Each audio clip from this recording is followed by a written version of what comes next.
Howdy out there, folks. Today we're going to do a brief review of this very odd 1996 film directed by Peter Jackson that also coincided with the inception of Weta Digital, a fantastic special effects shop down in New Zealand. This movie was filmed in New Zealand, ostensibly set in America, and is really quite an interesting ride. Does everything about the movie work? No, but I think it's got the typical Peter Jackson flourishes. I like to consider him almost like the Southern Hemisphere version of Sam Raimi, because his early films were just completely insane. Bad Taste, Dead Alive, Meet the Feebles. I mean, Peter Jackson is definitely a very interesting filmmaker.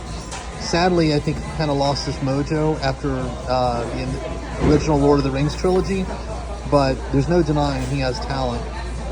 And I highly recommend this film, and the Blu-ray looks great, and you can fetch these used for like $6. It's really quite amazing because at one time the Laserdisc version of this film was fetching somewhere around $200 or $300, and this disc includes all of those supplemental features that were on that Laserdisc. So if you are a fan of filmmaking, and in particular Peter Jackson's style of filmmaking, this has a bevy of extra features that will definitely make it a worthwhile pickup. Now the movie, like I said, doesn't entirely work, but I do find that it is interesting enough and really has some unique beats that again illustrate why Peter Jackson is just such a talented filmmaker, despite the fact that the last 15 years or so he's not really shown that in the capacity that he did early on in his career. So definitely recommended. Big fan of Michael J. Fox as well, and sadly this was kind of his last film that he did while concealing his Parkinson's diagnosis. And you can even see, if you watch him, you can see him shaking a little bit. Now of course I think they write it into the film a little bit, but it's just sad because he was only 33, 34 and already experiencing pretty intense symptoms of Parkinson's. And incidentally, I would highly recommend the new documentary that's on, I think, Apple TV called Still.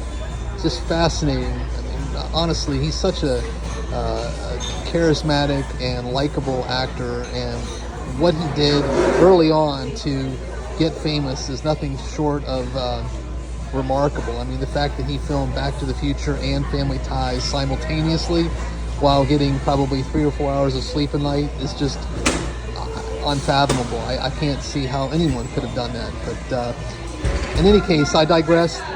This is definitely worth a pickup, and if you are a fan of Peter Jackson's or Michael J. Fox's, or just like eccentric horror films, I definitely recommend this. I think it's absolutely worth a watch and definitely worth a pickup for under $10. So on that note, please do take care out there, everyone. Stay safe, be kind, and by all means, keep watching good cinema.